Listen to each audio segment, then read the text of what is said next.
Hello everyone. जय हिंद। आज है 3 दिसंबर और हम लोग पढ़ेंगे 3 दिसंबर से बनने वाले सभी इंपॉर्टेंट करंट अफेयर।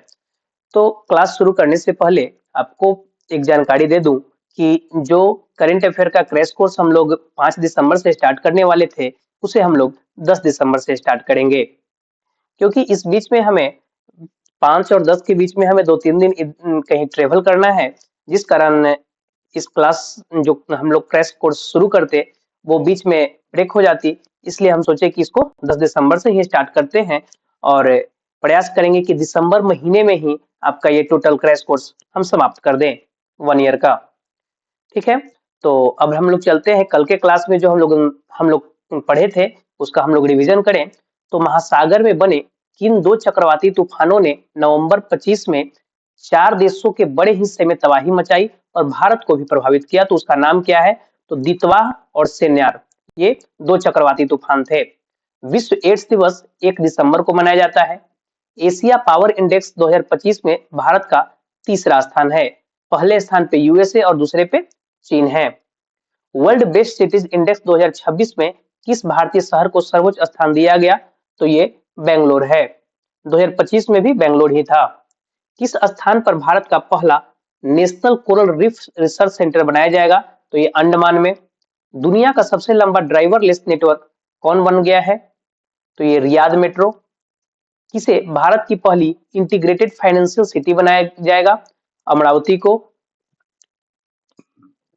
दक्षिण पश्चिम बंगाल की खाड़ी में बने चक्रवाती तूफान को किस देश ने दितवाह नाम दिया था? तो ये यमन ने दिया था। सैयद मोदी अंतरराष्ट्रीय बैडमिंटन टूर्नामेंट के महिला डबल्स का खिताब किसने जीता? गायत्री गोपीचंद और त्रिशा जॉली ने। हाल ही में नालसा के कार्यकारी अध्यक्ष के रूप में किसे नियुक्त किया गया? तो न्यायमूर्ति विक्रमनाथ। तो ये अभी हम लोग जो भी पढ़े इसका हम लोग कल के क्लास में डिस्कशन कर चुके थे। अब हम लोग चलते हैं आज के प्रश्न संख्या 1 पर कि किस देश देश की टीम ने Sultan Azlan Shah hockey cup 2025 जीता? तो ये रिसेंटली जीत लिया है बेल्जियम ने। ऑप्शन बी इसका राइट आंसर हो जाएगा। बेल्जियम ने हराया किसे? तो अपने ही देश भारत को ये 1-0 से हराकर ये खिताब अपने नाम किया था। उसका भी ये पहला खिताब है बेल्जियम का। ठीक है, आयोजन कहाँ हुआ? तो मलेशिया में। 30 नवंबर 2025 को भारत इस पे रजत पदक से संतोष करना पड़ा भारत को, यानी सिल्वर से। सुल्तान अजलान शाह कप ये है क्या?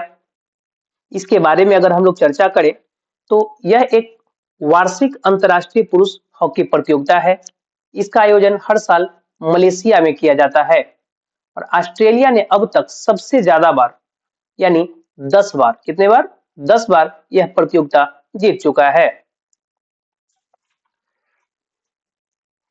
ये प्रश्न हॉकी से रिलेटेड है। तो भारत में हॉकी के जादूगर के नाम से किसे जाना जाता है? तो ये मेजर ध्यानचंद को जाना जाता है और मेजर ध्यानचंद के ही सम्मान में भारत सरकार 29 अगस्त को, कब? 29 अगस्त को राष्ट्रीय खेल दिवस के रूप में मनाती है। ठीक है, भारत इस साल का चैंपियंस ट्रॉफी जीता। चैंपियंस ट्रॉफी भारत जीता है। ICC women's world cup Bharat जीता। Women's T20 blind world cup जो है, जो अभी हाल ही में हुआ था दिल्ली में, वो भी भारत जीता। अगर हम इटली की बात करें तो रिसेंटली डेविस कप जो है ये इटली जीता है। हालांकि स्पोर्ट्स का एक स्लाइड हमने अलग से ऐड कर दिया है, उसमें ज्यादा हम लोग डिस्कशन करेंगे। वनडे इतिहास में सबसे ज्यादा छक्का लगाने का रिकॉर्ड किस भारतीय खिलाड़ी ने बनाया है? तो ये रिसेंटली बनाया है रोहित शर्मा ने, जिन्हें प्यार से हम लोग हिटमैन कहते हैं। रोहित शर्मा 30 नवंबर 2025 साउथ अफ्रीका के खिलाफ 3 सिक्सर लगाकर पाकिस्तान के शाहिद अफरीदी का वर्ल्ड रिकॉर्ड तोड़ दिया। इस दिन रोहित शर्मा का 352वां छक्का मारने का एक नया रिकॉर्ड बन गया है और दूसरे स्थान पर 351 छक्के के साथ शाहिद अफरीदी और जो कि 398 मैच खेले थे, और जबकि तीसरे स्थान पर 331 छक्कों के साथ 301 मैच में क्रिस गेल विराजमान है।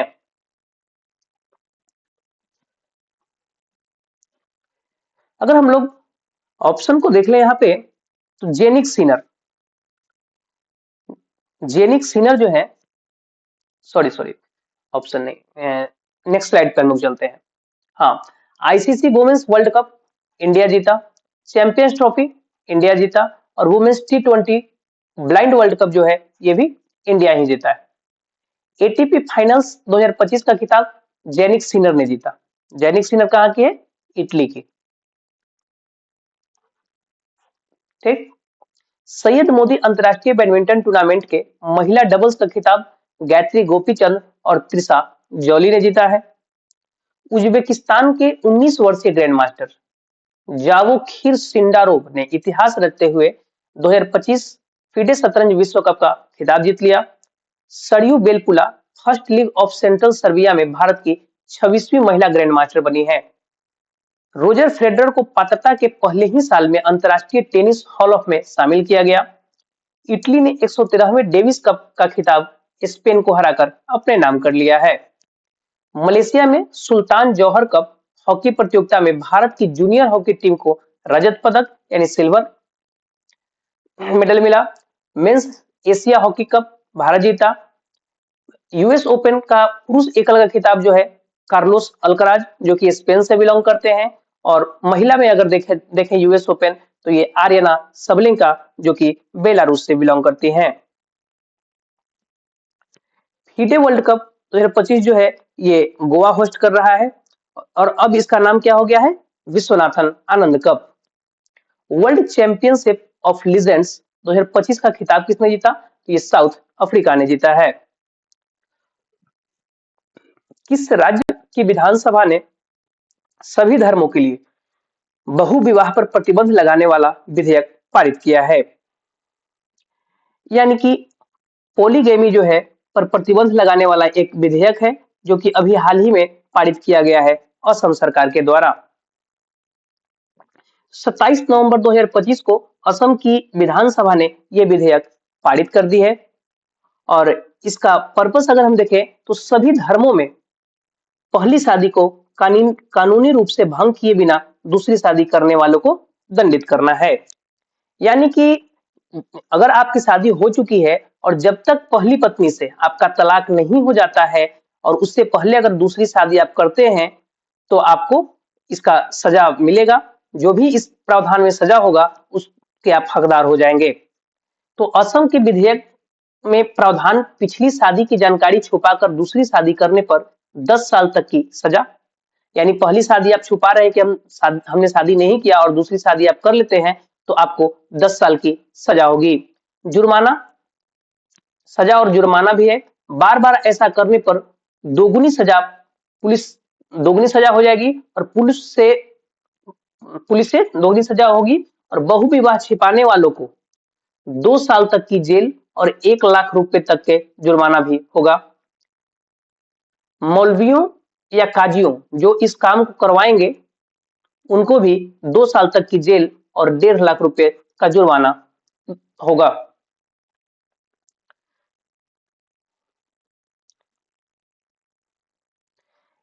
यहां से हम लोग अगर देखें असम के बारे में तो राजधानी दिसपुर, मुख्यमंत्री हेमंत विश्व शर्मा। अगर करंट अफेयर की बात कर लें तो निजुत मोइना 2.0 योजना असम सरकार ने जारी किया। कटी बिहू महोत्सव का आयोजन असम। गज मित्र योजना असम में। बोडो समुदाय को बाथो धर्म बोडो समुदाय के बाथो धर्म को अलग जनगणना कोड असम राज्य में मिला। 18 से अधिक उम्र के व्यक्ति को जो नए आधार कार्ड बनाने हैं उस पर पाबंदी लगा दिया गया कि 18 वर्ष से नीचे में अगर आप बना लेते हैं तो ठीक है, उससे ज्यादा में नहीं बनेगा।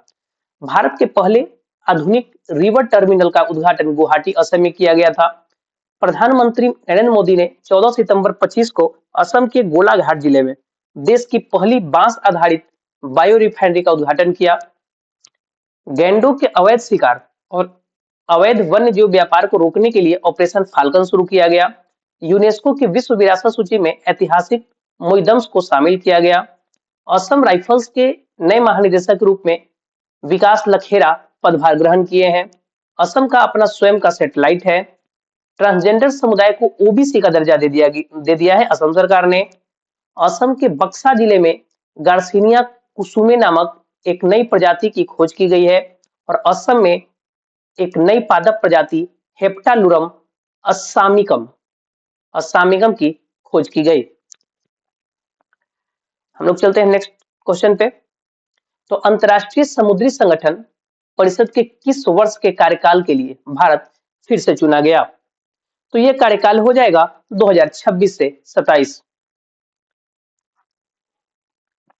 यदि अंतर्राष्ट्रीय समुद्री संगठन की बात की जाए तो यह संयुक्त राष्ट्र की एक विशेष एजेंसी है जो वैश्विक शिपिंग उद्योग को विनियमित करने, समुद्री सुरक्षा, पर्यावरण संरक्षण और कानूनी ढांचे को मजबूत करने के लिए कार्य करता है। इसका फॉर्मेशन यह देखें तो 1948, लेकिन ये काम कब से शुरू किया? ये 1959 यानी 1959 से ये काम शुरू किया है। इसका मुख्यालय लंदन, यूनाइटेड किंगडम में है।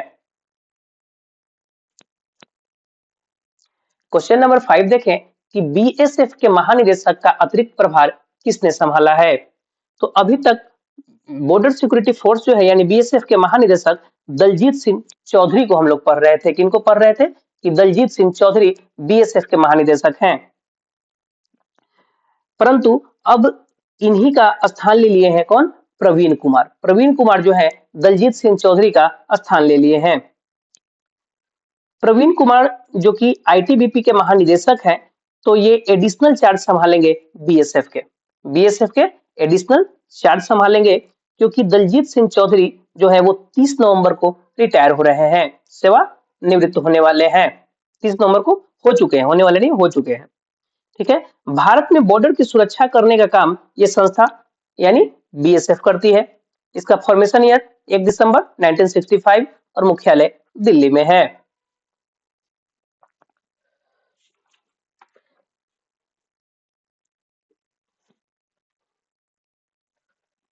प्रवीण रंजन, ये प्रवीण रंजन जो है ये सीआईएसएफ के महानिदेशक है। किसके? सीआईएसएफ के महानिदेशक हैं। और अनीश दयाल सिंह, इनकी नियुक्ति हाल ही में डिप्टी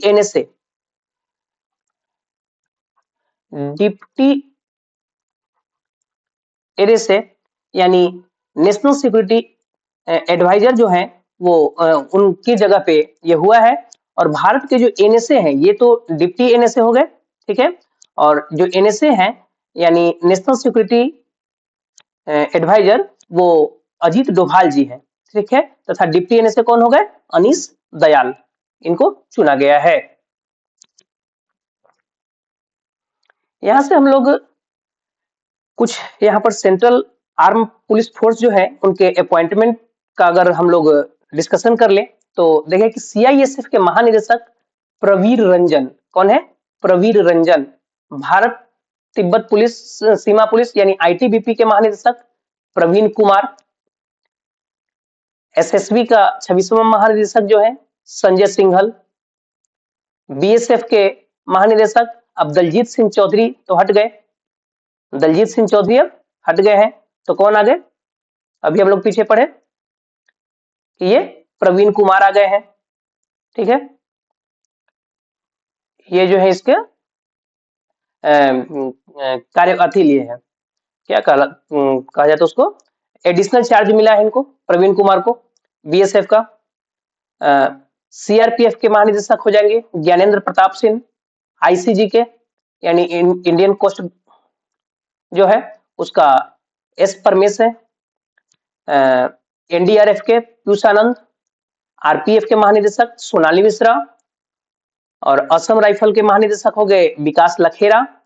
एनसीसी के महानिदेशक हो गए वीरेंद्र वत्स, ठीक है। नेक्स्ट क्वेश्चन पे चले हम लोग। केंद्र सरकार के निर्देश पर देश भर के राजभवन यानी राज्यपाल आवास जो है उसका नाम बदलकर क्या रखा गया? तो राज्यपाल के आवास अब लोक भवन के नाम से जाना जाएगा। किस नाम से जाना जाएगा? लोक भवन के नाम से जाना जाएगा। ऑप्शन बी इसका राइट आंसर हो जाएगा। केंद्रीय गृह मंत्रालय ने नवंबर 25 में सभी राज्यों के जो राज्यपाल हैं उनको चिट्ठी लिखकर कहा कि राजभवन को लोक भवन, जो राजभवन था उसको लोक भवन, और किनशासित प्रदेश में जो है राजनिवास उसको लोक निवास नाम कर दिया जाए।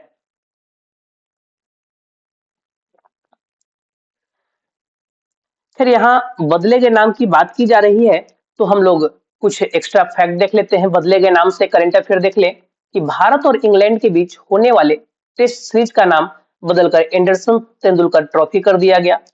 खुलदाबाद का नाम बदलकर रतनापुर, बेंगलोर सिटी यूनिवर्सिटी का नाम बदलकर डॉक्टर मनमोहन सिंह किया गया।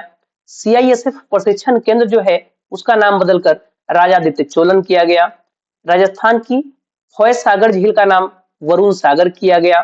सुल्तानगंज रेलवे स्टेशन का नाम बदलकर अजबैगीनाथ धाम किया गया। अयोध्या रेलवे स्टेशन का नाम बदल के अयोध्या धाम जंक्शन। S-400 का नाम चेंज करके किया किया है सुदर्शन। पोर्ट ब्लेयर का नाम बदलकर श्री विजयपुरम। केरल का नाम बदल के केरलम, जो कि अभी प्रस्तावित है। पुरानी संसद भवन का नाम बदल के संविधान सदन किया गया। सौराष्ट्र क्रिकेट स्टेडियम का नाम निरंजन शाह स्टेडियम किया। अल मिनहाद जो यूए की है उसका नाम बदल के हिंद शहर किया। अहमदनगर का नाम अहिल्याबाई। मोपला इंटरनेशनल एयरपोर्ट इसका नाम बदलकर मनोहर पारिकर एयरपोर्ट किया गया, जो गोवा में है। सराय काले खां चौक का नाम बदल के बिरसा मुंडा। रामनगर जिला कर्नाटक में है, उसका नाम बदल के बेंगलुरु दक्षिण किया गया। काकसर ब्रिज जो लद्दाख में है उसका नाम बदल के कैप्टन अमित भारद्वाज सेतु किया गया। पंचमढ़ी वन्य जीव अभ्यारण्य का नाम बदल के भभूत सिंह वन्य जीव अभ्यारण्य किया गया। कार्नैक ब्रिज का नाम सिंदूर ब्रिज। इस्लामपुर का नाम बदल के ईश्वरपुर। खैरथल तिजारा जो राजस्थान में है उसका नाम बदल के भर्तृहरि नगर, और जलालाबाद का नाम बदलकर परशुरामपुरी किया गया है। राष्ट्रीय प्रदूषण नियंत्रण दिवस कब मनाया जाता है? तो ये मनाया जाता है दिसंबर महीने के 2 तारीख को। भोपाल गैस त्रासदी जो कि एमपी में हुई थी, इसमें जान गंवाने वाले लोगों की याद करने के लिए यह दिवस मनाया जाता है। भोपाल गैस त्रासदी को दुनिया की सबसे खराब औद्योगिक आपदा माना जाता है। इस दिवस का उद्देश्य लोगों को प्रदूषण नियंत्रण अधिनियमों और औद्योगिक आपदाओं के बारे में जागरूक करना है। भोपाल गैस त्रासदी के बारे में अब अगर हम लोग डिस्कशन करें, ये घटना हुई कब, तो 2 और 3 दिसंबर 1984 की रात को। किस फैक्ट्री में दुर्घटना हुई, तो भोपाल में यूनियन कार्बाइड फैक्ट्री है, अब डॉव केमिकल्स हो गया है। किस गैस के रिसाव से, तो जहरीली गैस मिथाइल आइसोसाइनाइड के रिसाव के कारण यहाँ पे आग लगा था। और कितने लोगों की मौत हुई, तो करीब 15,000 से ज्यादा लोग इसमें अपना जान गंवा दिए थे। इस हादसे का मुख्य आरोपी वॉरेन एंडरसन था, जो इस कंपनी का सीईओ था।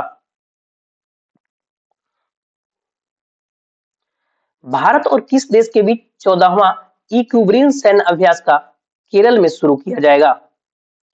ठीक है, तो इक्विब्रिन अभ्यास जो है भारत और मालदीव के बीच होने वाली एक्सरसाइज है, और ये एक वार्षिक द्विपक्षीय अभ्यास है, भारत और मालदीव के बीच होता है।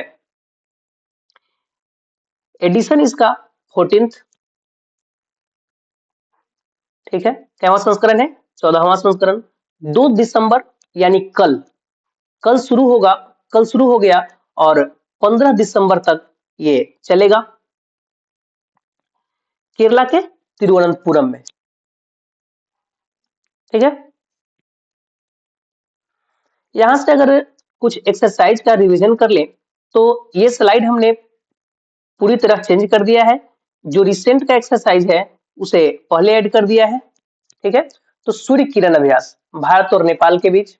ऑस इंडेक्स भारत और ऑस्ट्रेलिया यहां हो जाएगा, ठीक है। भारत और ऑस्ट्रेलिया, नेपाल नहीं, भारत और ऑस्ट्रेलिया। विनवेक्स भारत और वियतनाम। अजय वॉरियर भारत और ब्रिटेन।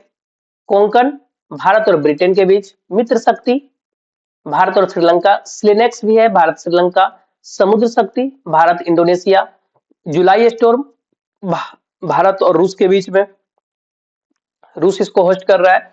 बोंगो सागर भारत बांग्लादेश, शक्ति, वरुण, गरुड़ ये जो है आपको भारत और फ्रांस के बीच, सिन्यू मैत्री, धर्म गार्जियन, वीर गार्जियन और जेमैक्स ये सभी जो है भारत और जापान के बीच है। युद्ध अभ्यास भारत और America, tiger claw Bharat America, Indira Bharat और रूस के बीच, मालाबार युद्ध अभ्यास गुआम होस्ट कर रहा है, गुआम में, जो कि क्वाड देशों का ये युद्ध है। कॉन्क्वेस्ट सैन्य अभ्यास मंगोलिया, टेलिस्मैन सेबर नामक सैन्य अभ्यास संयुक्त राज्य अमेरिका और ऑस्ट्रेलिया के बीच, उल्ची फ्रीडम सैन्य अभ्यास यूएसए और दक्षिण कोरिया, अभ्यास मैत्री जो है भारत और थाईलैंड के बीच, ब्राइट स्टार मिस्र और जापान। ठीक है, हम लोग नेक्स्ट क्वेश्चन देखें, क्वेश्चन नंबर 9 कि ऑक्सफोर्ड ने किस शब्द को वर्ष 2025 के लिए वर्ष का शब्द घोषित किया। ठीक है, तो ऑक्सफोर्ड डिक्शनरी के द्वारा 2025 का वर्ड ऑफ द ईयर जो है रेज बैट को घोषित किया गया। किसको? रेज बैट को। ऑप्शन डी इसका राइट आंसर हो जाएगा। और ब्रेन रोट जो है, ब्रेन रोट, इसे ऑक्सफोर्ड डिक्शनरी ने 2024 का, कब का? 2024 का वर्ड ऑफ द ईयर घोषित किया था और 2025 में रेजबॉट को घोषित किया। पैरा सोशल और वाइब कोडिंग जो है के बारे में अगर हम लोग करंट अफेयर, हम लोग तो पहले पढ़ चुके हैं ये दोनों के बारे में, पैरा सोशल और वाइब कोडिंग दोनों के बारे में हम लोग करंट अफेयर में पढ़ चुके हैं, हम आपको बता चुके हैं। देखिए हमने नोट में ऐड भी किया है कि कॉलिंस डिक्शनरी जो है ये वाइब कोडिंग को, कॉलिंस डिक्शनरी वाइब कोडिंग को वर्ड ऑफ द ईयर घोषित किया और कैम्ब्रिज डिक्शनरी जो है पैरा सोशल को वर्ड ऑफ द ईयर घोषित किया है। तो एडिशनल तौर पे आप इसे रिलेट कर सकते हैं। ठीक है, निम्न में से किस राज्य का 62वां स्थापना दिवस 1 दिसंबर 2025 को मनाया गया? तो रिसेंटली जो पूर्वोत्तर भारत का राज्य है नागालैंड, इसने 1 दिसंबर को अपना 62वें क्रम का स्थापना दिवस मनाया है। ठीक है, 1 दिसंबर 1963 को नागालैंड को औपचारिक रूप से एक अलग राज्य के रूप में मान्यता दी गई थी। कोहिमा को इसकी राजधानी घोषित किया गया था। नागालैंड राज्य अधिनियम 1962 नागालैंड को राज्य का दर्जा देने के लिए संसद द्वारा यह अधिनियम अधिनियमित किया गया था।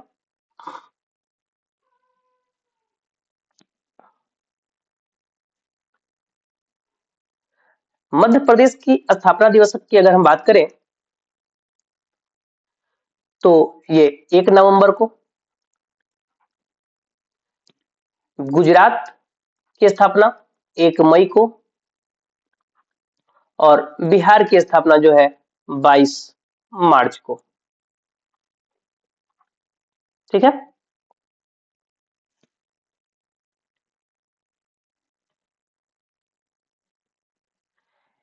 नागालैंड राजधानी कोहिमा, राज्यपाल अजय कुमार भल्ला अतिरिक्त प्रभार में है, मुख्यमंत्री नेफ्यू रियो। अगर करंट अफेयर की बात करें तो नागालैंड सरकार ने हॉर्नबिल महोत्सव के लिए ब्रिटेन को साझेदार देश के रूप में नामित किया। प्रधानमंत्री नरेंद्र मोदी ने अक्टूबर 25 को नागालैंड के मोकोकचुंग जिले में एकीकृत एक्वा पार्क की आधारशिला रखी और नागालैंड ने हॉर्नबिल महोत्सव को सिल्वर बनियान पुरस्कार से सम्मानित किया है। कल के क्लास में हम आपसे प्रश्न पूछे थे कि किस राज्य में एशिया की सबसे ऊंची भगवान राम की प्रतिमा का अनावरण किया जाएगा? तो ये गोवा में, इसका राइट आंसर हो जाएगा। प्रश्न संख्या 2 था कि 2030 राष्ट्रमंडल खेलों की मेजबानी का अधिकार किस शहर को दिया गया है? तो ये आपका अहमदाबाद को दिया गया है, इसका राइट आंसर हो जाएगा। आपका आज का ये प्रश्न है कि 2025 लोकनायक फाउंडेशन साहित्य पुरस्कार के लिए किसे चुना गया? जो भी इसका राइट आंसर हो आप कमेंट बॉक्स में जरूर से जरूर बताएं। और किस संस्था ने नवंबर 2025 में सामाजिक परिवर्तन के लिए इम्पैक्ट राइज पहल शुरू की है? इसका भी जो भी राइट आंसर हो आप कमेंट बॉक्स में जरूर से जरूर बताएं। वीडियो देखने के लिए धन्यवाद। वीडियो अच्छा लगे तो इसे लाइक करें, चैनल को सब्सक्राइब करें और अधिक से अधिक शेयर करें, जिससे आपके साथ साथ आपके भाई बंधु को भी इस क्लास का बेनिफिट मिल सके। और हम लोग जो क्लास 5 दिसंबर से शुरू करने वाले थे उसे 10 दिसंबर से शुरू करेंगे, लेकिन देर करेंगे दुरुस्त करेंगे। धन्यवाद, मिलते हैं नेक्स्ट वीडियो में।